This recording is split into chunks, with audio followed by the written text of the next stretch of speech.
Di Nusantara Petang pemirsa, Ikatan Pedagang Pasar Indonesia terus fokus memantau penyebaran COVID-19 di pasar tradisional. Pedagang pasar tradisional menjadi salah satu yang beresiko terpapar virus corona. Apa yang melandasi permohonan DPP IKAPI tersebut? Apakah para pedagang pasar masih banyak yang terpapar COVID-19?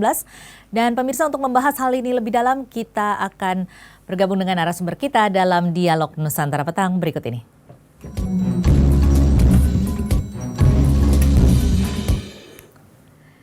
Dan pemirsa, saya sudah bersama dengan narasumber kita pada sore hari ini adalah Mas Renaldi Sarijoan, Ketua Bidang DPP Infokom IKAPI. Selamat sore Mas Renaldi. Mbak Tasya. Iya, Mas Renaldi, mungkin bisa diberikan dulu update terakhir perkembangan mengenai data penularan COVID-19 di pasar tradisional. Kasus yang kami terima di bulan-bulan yang sangat sulit, kami menyebutnya bulan sulit bulan ini, itu sebanyak 1.568 kasus dan total selama 1 bulan terakhir 55 meninggal, penambahannya 10 untuk bulan ini menjadi 65 orang meninggal dunia akibat COVID-19. Dari berapa, Mas, anggota dari IKAPI sendiri?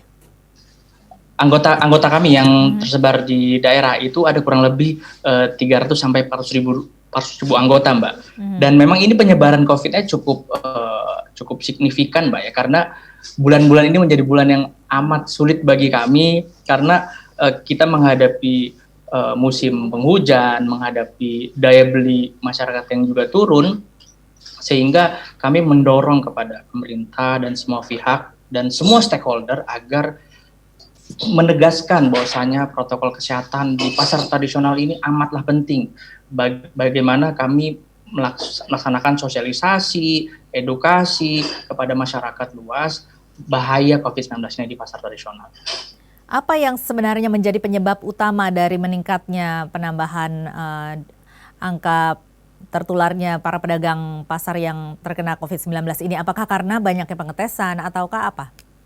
Ya, kami apresiasi yang setinggi-tingginya, Mbak Asya, di beberapa provinsi, baik Sumatera Barat, lantas juga ada di Salatiga, dan daerah-daerah lain yang secara masif melakukan tes swab dan rapid test, yang akhirnya menimbulkan angka kasus yang cukup tinggi. Namun setelah itu, dengan adanya karantina secara mandiri, karantina di rumah sakit rujukan COVID-19, akhirnya orang merasa jauh lebih peka, jauh lebih disiplin lagi. Satu hal karena memang ini kedisiplinan, Mbak Tasya.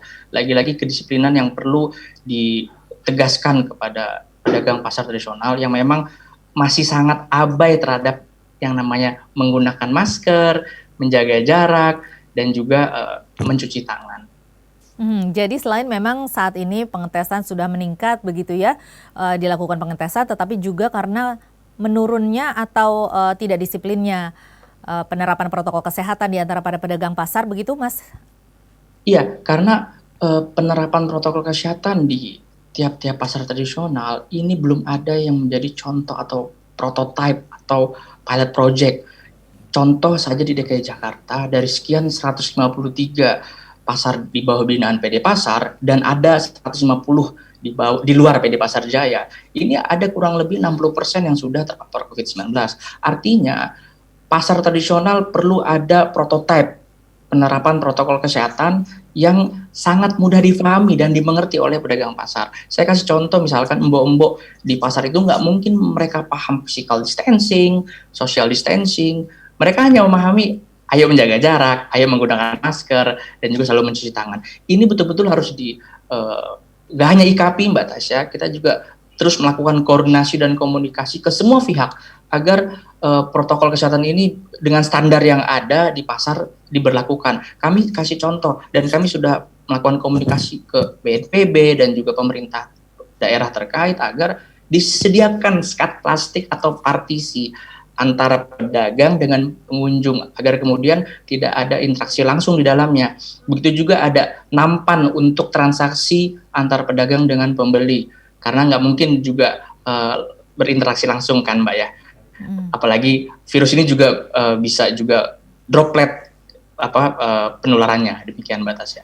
Jadi yang diharapkan dari pemerintah adalah dukungan-dukungan seperti sarana dan prasarana untuk pencegahan COVID-19 begitu ya, Mas Ya, betul. Renaldi. Nah ini apa saja bentuk-bentuk dukungannya yang diharapkan selain dengan sarana dan prasarana tersebut?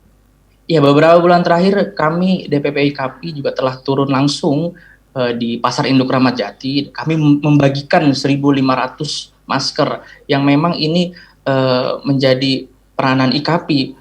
Mungkin ruang geraknya hanya sedemikian, Mbak, kami akan lakukan. Namun kita terus akan melakukan koordinasi ini agar seperti BNPB, Kementerian Sosial, agar terus memberikan stimulus bantuannya agar tepat sasaran kepada pedagang. Nggak hanya COVID-19 kita bicara hari ini, Mbak, menghadapi Natal dan Tahun Baru, ini akan dampak yang luar biasa. Apalagi ada musim penghujan, ada La Nina.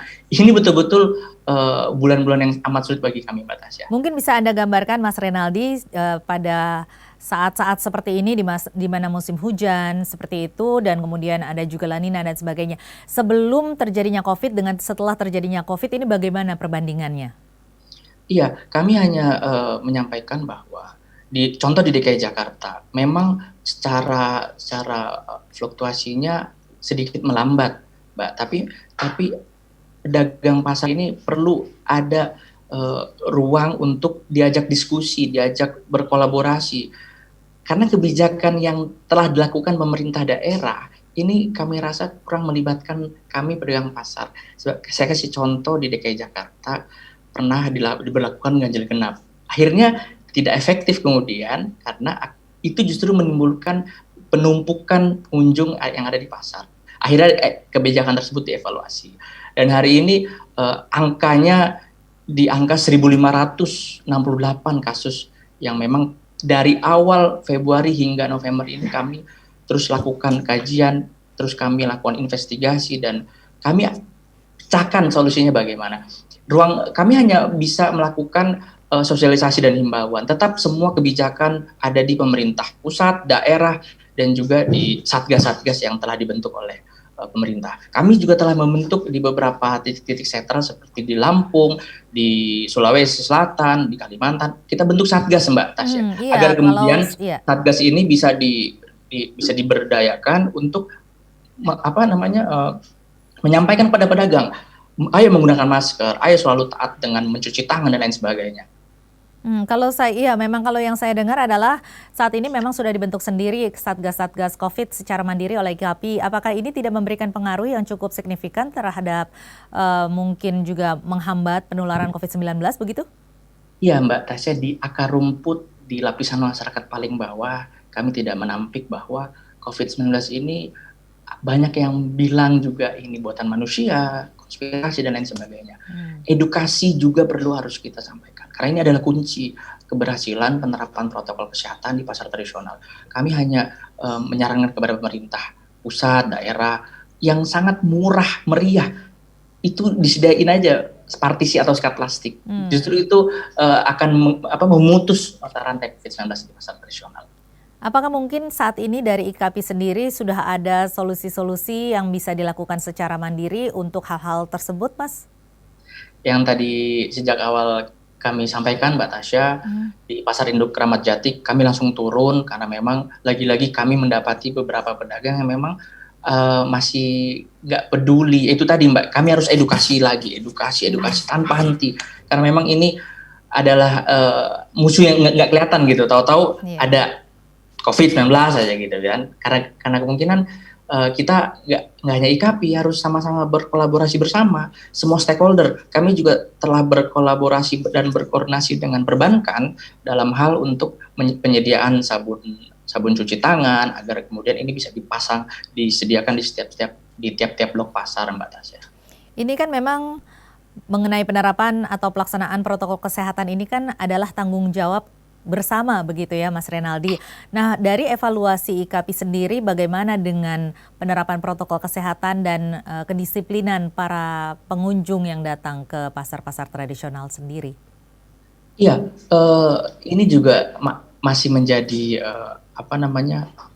sosialisasi yang kami lakukan, Mbak Tasya, karena kami nggak hanya melakukan sosialisasi kepada pengelola pasar, pedagang, kami juga membuat pedoman penggunaan protokol kesehatan yang mudah dipahami untuk pengunjung juga, baik bagi pengunjung yang datang ke pasar harus dicek dulu suhunya, bagi yang di atas 37 ke atas itu harus segera pulang karena nggak bisa melakukan aktivitas di pasar. Karena ini perlu ada kerjasama kita semua, seperti contoh di pasar yang baru-baru ini ditutup pasarnya, ada di Pasar Melati di Sumatera Utara, Medan, Mbak Tasya, dan juga ada di Tanggamus, Lampung, ditutup karena ada dinyatakan COVID-19. Ini Nah, berapa lama itu kalau ditutup, Mas Renaldi? Nah, penutupan ini memang terjadi kurang lebih 3 sampai 5 hari, Mbak Tasya. Penutupan ini dilakukan serta-merta untuk melakukan sterilisasi. Kami menyampaikan kepada pemerintah daerah sebetulnya, sesungguhnya penutupan itu bukan menjadi solusi. Seharusnya yang ditutup atau yang disterilisasi kios atau lapak pedagang yang terpapar COVID-19. Karena ini juga 3 hari juga waktu yang cukup panjang untuk pedagang pasar yang akhirnya memberhentikan aktivitas perdagangannya Iya, karena omset mereka, Mbak Tasya, sudah sampai 70% anjlok terjun bebas, Mbak. Ini banyak 70% ya? sekali PR yang harus kita lakukan. Seharusnya pemerintah di kuartal sebelumnya, ini kan masuk ke kuartal keempat, seharusnya lebih aktif dan lebih masif lagi melaksanakan tes rapid swab di pasar-pasar agar kita tahu deteksi awalnya COVID-19 ini agar tidak menyebar dan kita harus putus mata rantai. Sejak dari awal sampai saat ini, bagaimana dengan pengetesan dan juga pelacakan dari COVID-19? Apakah menjadi semakin meningkat atau justru menurun? Ya, kami apresiasi, Mbak, pemerintah Kota Padang yang cukup masif melakukan rapid test dan swab yang akhirnya meningkatkan jumlah pedagang yang terpapar COVID-19. Di pertengahan bulan Juni, Juli itu Padang cukup tinggi dengan kasus 113 pedagang pasar di pasaraya. Ini kami apresiasi karena dengan deteksi awal ini kami tahu kami harus lakukan apa, kami harus lakukan bagaimana agar kemudian penularan ini kita stop dan kita hentikan. Dan penerapannya seperti apa? Jangan ketika ada 1 atau 2 pedagang pasar yang dinyatakan COVID-19, akhirnya ratusan pedagang yang ada di pasar tersebut terpaksa untuk menghentikan aktivitas perdagangannya. Baik, saat ini Anda sudah melakukan evaluasi terjadi anjloknya pendapatan sebanyak 70%. Apakah Yes. mungkin nanti apakah sudah ada evaluasi lebih lanjut mengenai kerugian material yang dialami? Nanti kita akan bahas lebih jauh di segmen berikutnya, Mas Baik. Renaldi. Pemirsa tetaplah bersama kami, Dialog Nusantara Petang masih akan kembali usai jeda berikut ini.